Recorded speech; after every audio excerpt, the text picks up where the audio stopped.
After escorting the Nixons to their helicopter, Vice President Gerald Ford silently walked back inside the White House and took the oath of office. So help me God.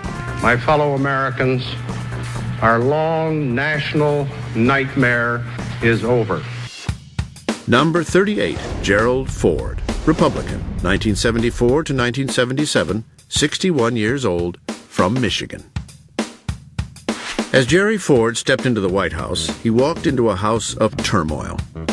Ford faced the still pending criminal indictment of Nixon, an America which felt betrayed by Washington, and a Congress eager to reclaim power they felt had been usurped. If anyone had the ability to heal the nation after Nixon's resignation, it was Jerry Ford. He was open and honest, with a history of consensus building. Our country sometimes has a magical ability of coming up with the right person for the time. And after Richard Nixon, you really needed a Gerald Ford. Gerald Ford was the most decent man I've known in the presidency.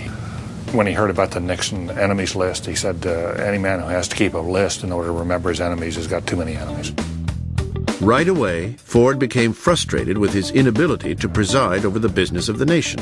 Are you saying, sir, that the option of a pardon for former President Nixon is still an option? He was spending upwards of half his time dealing with issues relating to Watergate. So I make the final decision.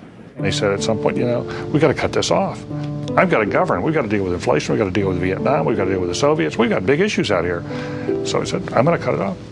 Boom, I'm going to pardon him. I, Gerald R. Ford, do grant a full, free, and absolute pardon unto Richard Nixon.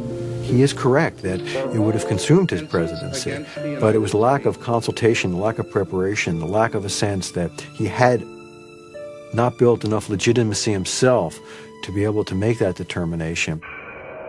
Compounding the fragile political situation, North Vietnam broke the peace accord and launched an offensive into South Vietnam. Ford requested military and economic aid to help the South Vietnamese, but Congress refused. Zilch.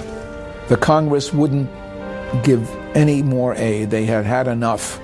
The Congress, knowing nothing of the private commitments made between Kissinger and Nixon to President II, just pulled the plug on Vietnam and unleashed one of the great terrors of people seeking freedom. On April 19, 1975, Saigon fell to the communists. There's certain things that will be seared in our collective memories about presidencies. The helicopter from the Saigon embassy is one of those. We were evacuating, and people thought we would lose our credibility. People thought it would be the end of America's influence in the world. As much as Ford struggled to prevent that outcome, he didn't have the support of the nation behind him. Only with time has history been able to look back at Ford's presidency and see, without the emotion of Watergate, what he accomplished.